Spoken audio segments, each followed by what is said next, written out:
Hey, bonjour à toutes et à tous, bienvenue pour une vidéo. Aujourd'hui, on va parler d'un sujet qui est différent, qui est différent d'habitude. Parce qu'aujourd'hui, on va parler de iRacing. Enfin, pas spécialement de iRacing, mais plutôt de NASCAR 25. Vous venez de voir à l'écran, non, ce n'est pas un trailer pour le prochain jeu développé par l'équipe d'iRacing qui sera NASCAR 25, donc, mais un peu une sorte de journal de bord suivi au niveau du développement de NASCAR 25, qui est donc le prochain jeu officiel de la NASCAR. Euh, on va pas se mentir, les jeux NASCAR ça n'intéresse pas grand monde, mais quand vous êtes comme moi et que vous aimez bien un petit peu le sport automobile américain et que vous suivez un petit peu, que ce soit la NASCAR, l'IndyCar, le dirt road, tout ça, et bah vous commencez un petit peu à vous y intéresser aussi niveau jeux vidéo. Et c'est vrai que ces dernières années, les jeux de NASCAR, globalement, hein, dans tout l'ensemble, sont pas vraiment fameux. Les jeux de NASCAR aujourd'hui, bah, ça ressemble à des jeux totalement arcade. D'ailleurs, vous le voyez à l'écran avec le dernier jeu sorti en date, qui est NASCAR Ignition 21, et qui est franchement est du simplement pur arcade où il y a, c'est juste voilà pour s'amuser et tout, pour se défouler un bon coup et se la donner à coup de pare-choc sur des circuits ovales comme Daytona. Donc aujourd'hui, il n'y a pas vraiment de simulation et c'est pour ça que les championnats e-sport de NASCAR officiels se font sur iRacing, puisque voilà, iRacing a été développé sur base de course ovale et donc c'est devenu la référence de course ovale, que ce soit NASCAR, IndyCar ou n'importe quelle catégorie en rond. En tout cas, sur le monde du sim racing aujourd'hui, quand on pense ovale, on pense principalement à iRacing. Pourquoi est-ce que ça va changer quelque chose dans le monde du sim racing que l'équipe d'iRacing nous fasse un jeu avec des NASCAR, un jeu officiel NASCAR? Pourquoi? Parce que à l'origine, Motorsport Game, il y a quelques années, a racheté les droits de la NASCAR parce qu'ils avaient des projets. Vous vous rappelez peut-être de cette histoire de projet de jeu BTCC, jeu IndyCar et refaire un jeu très beau, enfin très spécial NASCAR. Et ces trois jeux devaient être faits. Sur les trois, le BTCC a été annulé, la NASCAR, ils ont plus la licence et l'IndyCar aussi, et Motorsport Games est en pleine faillite. Ils sont pas vraiment en faillite, mais ils sont dans des postures qui sont un petit peu compliquées. Enfin bref, vous avez qu'à lire les relevés de revenus qui sont disponibles sur le site internet. Et donc du coup, ça a permis à iRacing de racheter les droits de licence, IndyCar, NASCAR, et voilà. Et donc du coup, iRacing, enfin l'équipe de développement iRacing va composer le nouveau NASCAR 25. Qu'est-ce que ça veut dire? Ça veut dire que on aura le droit, et ça a été annoncé, ça a été dit, qu'on aura le droit à un iRacing, enfin peut-être pas un copier-coller, mais un iRacing dans NASCAR 25. Qu'est-ce que ça veut dire d'avoir un iRacing dans NASCAR 25? Dans NASCAR 25, il a le contenu officiel, c'est-à-dire une trentaine de circuits environ à peu près, voire peut-être un peu plus si on compte les circuits en terre.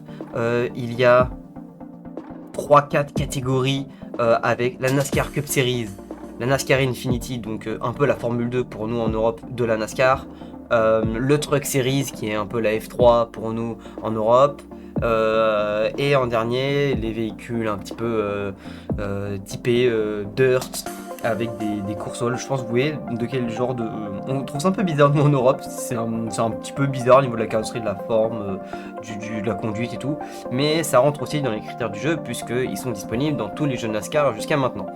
Donc du coup, ça veut dire qu'on va avoir une trentaine de circuits, 4 catégories avec, si je dis pas de bêtises, donc 3 constructeurs différents, même si bon, après à la fin ça revient sur des mêmes bases parce que ça reste les mêmes physiques quand même si c'est des constructeurs différents, il y aura juste peut-être de la performance ou des petits réglages qui vont changer entre les différents manufacteurs de voitures, mais on aura du contenu officiel iRacing laser scanné dans le jeu. Et ça, été annoncé sur le site de Overtake, qui bien évidemment est anciennement Race Department, hein, le site avec tous les modes Aston Corsa et qui fait même plein de revues dans le sim racing sympa. Et on a un bel article qui a été pondu il n'y a pas si longtemps. Vous voyez, qui était vraiment il n'y a pas très longtemps.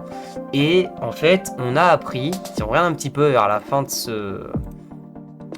cet article, que voilà, tout ce contenu voilà, est officialisé niveau licence NASCAR, patati nanana, nanana, et Voilà. So, with all of these people that he helped, plus iRacing, laser scan, track and physique, the team are confident of delivering a successful product. Pour celles et ceux qui ne comprennent pas l'anglais, en gros, ça veut dire toute l'équipe qui sont en train de travailler sur iRacing, on le sait, utilise leurs circuits laser scannés, leur physique et ce qui est propre à iRacing, vu que c'est eux qui vont faire le jeu NASCAR 25, et que l'équipe est très confiante au niveau du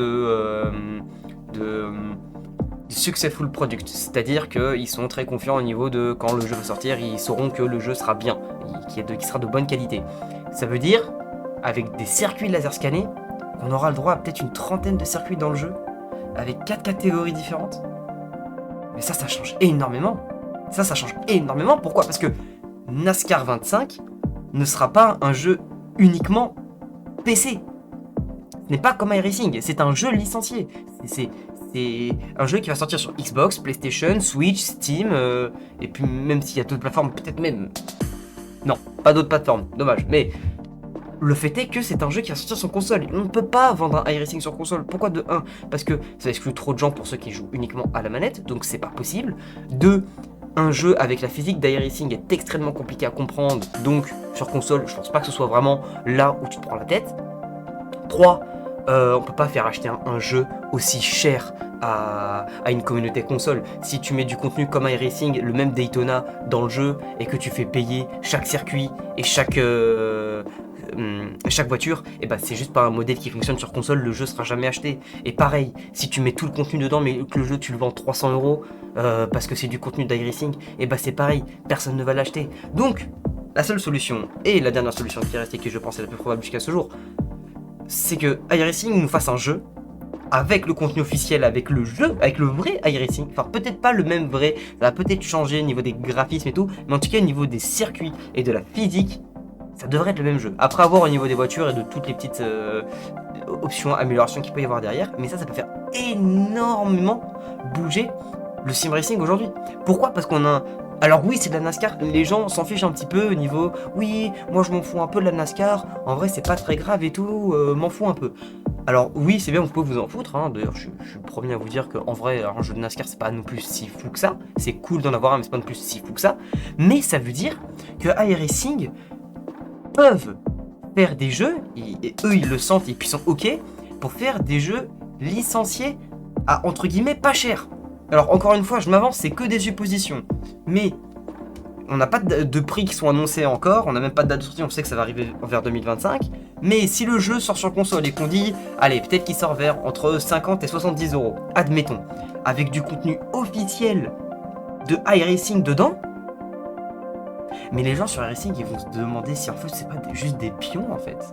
Parce que les gens qui sont sur iRacing, ils auront payé leur abonnement, ils auront payé leur voiture, ils auront payé les circuits, et ils auront déjà dépensé plus de 40€ pour acheter ces 3 éléments. Et ça peut énormément faire perdre à iRacing. Parce que les gens qui jouent à des jeux de NASCAR, mais qui jouent à iRacing parce que y a que ça de bons jeux de NASCAR, et ben ils vont acheter NASCAR 25 et puis ils vont plus aller sur iRacing. Et ça montre que iRacing fait ça avec la NASCAR, mais imaginons qu'il y ait une licence qui arrive comme pour LMU avec le WEC, pour l'IMSA, ou pour n'importe quel championnat qui peut arriver, ou pour ce que vous voulez. Et bah ça peut faire perdre gros à iRacing, parce que les gens qui y jouent, moi je jette un circuit de 17$, j'achète un circuit 15 balles sur iRacing. Et bah là je prends un jeu qui a tout le contenu d'iRacing NASCAR, Oval, 60€, je fonce sur l'occasion. Alors oui, ce sera la même boîte, oui c'est sûr. Mais iRacing, la simulation iRacing va perdre énormément. Parce qu'on va dire que iRacing, faites juste des jeux franchisés GT3 et trouvez un nom quoi. Ce sera moins cher, ce sera plus rentable pour tout le monde. Parce que depuis quelques années, tout le monde se plaint du système économique d'iRacing parce que c'est un système qui est ancien. On paye un abonnement pour pouvoir jouer. Ensuite, on paye une voiture pour pouvoir la rouler et on paye un circuit pour pouvoir la rouler. Ce qui fait qu'en fait, à la fin, ça revient à super cher pour juste rouler. Et ça, les gens s'en plaignent. Donc, juste voir un jeu à 60€ où il y a le contenu le plus extrême possible, le plus poussé en simulation automobile aujourd'hui dans un jeu, à pas cher, ça montre que iRacing peut faire ça dans le futur. Et ça va amener que de la perte à iRacing. Alors, est-ce que c'est un bon move de iRacing ? Moi, je pense très clairement que c'est le move de iRacing. Pourquoi? Parce que ça va montrer déjà que iRacing a depuis quelque temps cette petite réputation de on reste un jeu quand même assez ancien, on n'a pas de mise à jour graphique, on fait du contenu assez régulièrement, ça arrive, mais c'est vrai qu'on n'a pas vraiment de renouvellement, on n'a pas l'image d'un jeu récent. Pour exemple, bon, il y a le circuit de Spa 2022 qui va arriver, ou 2024, je sais même pas quelle version ils vont mettre, mais le nouveau Spa avec toutes les nouvelles bandes, le nouveau Radeon et tout qui va arriver dans Spa, mais on est déjà en 2024, ça fait déjà 2 ans je crois qu'on a déjà toutes les rénovations et dans tous les jeux quasiment on a ce Spa. Donc c'est un peu, voilà, c'est un peu l'image, la réputation du ouais mais iRacing est un peu un jeu vieillot, et on va pas vous donner tort. Mais maintenant, si iRacing arrive à nous pondre un jeu qui peut proposer une très bonne physique, un prix très abordable, du contenu de très bonne qualité, un modèle économique qui est inexistant puisqu'on n'a pas besoin d'acheter des voitures et des circuits inclus dedans, avec potentiellement de meilleurs graphismes qu'iRacing pour tourner sur console, et ben je pense que c'est banco. Je pense que c'est banco et ça va être banco pour tout le monde. Parce que voilà, on se sait, l'IndyCar aussi a perdu la Motorsport Game a perdu la licence IndyCar, ils ont perdu plein de licences et on sait jamais, des sociétés comme iRacing peuvent récupérer et faire de super bons jeux. Alors oui, acheter 4 jeux différents pour 4 licences, ça va coûter cher, mais ça coûtera moins cher que d'aller rouler sur iRacing. Parce que vous achèterez un jeu et pas du contenu. Et ça, c'est pourquoi les gens ne roulent plus ou ne veulent pas rouler sur iRacing aujourd'hui. Moi aujourd'hui je continue de rouler sur iRacing parce que je sais, j'ai fait les preuves sur iRacing, iRacing a fait ses preuves avec moi et je suis très convaincu d'iRacing, et financièrement et même moralement ça me dérange pas de dépenser de l'argent pour acheter du contenu supplémentaire en plus même si c'est cher. Donc pour moi iRacing fait un super move. Après, est-ce que sur le long terme ça va vraiment être worse? Est-ce que ça va vraiment être rentable pour iRacing? J'ai pas vraiment de réponse, parce que moi je pense quand même de mon côté que si ils le font et qu'ils utilisent du contenu qu'ils ont eux dans leur jeu, enfin dans leur simulation, et qui est de très bonne qualité, qui de base se fait payer, je vois pas l'intérêt de faire un jeu avec du contenu payant dedans, parce que du coup genre ça va juste casser les couilles aux gens. Et la vérité, c'est que si tu mets un jeu à 60€ avec zéro contenu payant sur console ou même sur PC, bah le problème c'est que les gens vont dire ah mais iRacing sont capables de faire des jeux avec où ils font des jeux avec du contenu officiel iRacing et ils le vendent à pas cher. Donc moi je comprends pas pourquoi je paye un abonnement, une voiture et un circuit. Je devrais peut-être payer juste l'abonnement. Enfin, je pense que ça amènera en fait à deux écoles cette situation. À voir si le jeu vraiment sera vraiment si bon que ça.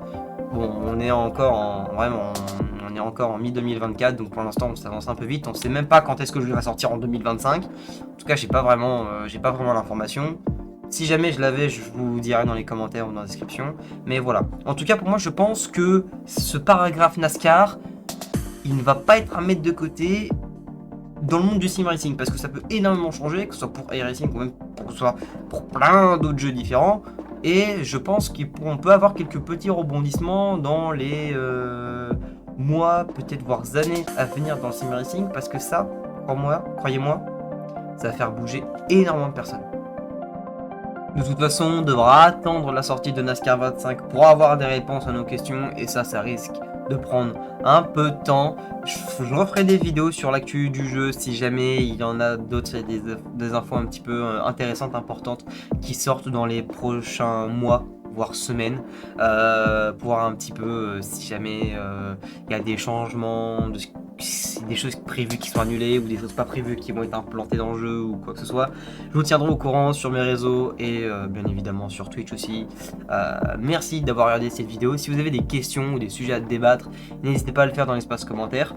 Si jamais vous voulez qu'on parle d'autres jeux de simu, qu'importe le jeu en vrai, du moment que c'est du simu, on pourra le faire. Même des jeux comme Gran Turismo où il y a des histoires derrière, ça peut être intéressant d'en parler parfois, même si c'est pas vraiment de la simulation hardcore. Et voilà, j'ai potentiellement des petites idées de vidéos qui arrivent d'histoires de sim racing qui qui vont potentiellement arriver dans les prochains jours.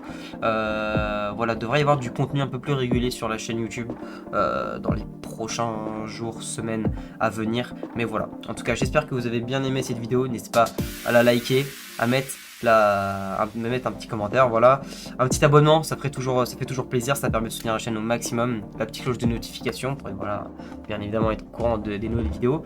Je suis souvent en live sur Twitch, voilà, dans la description, twitch.tv/totor.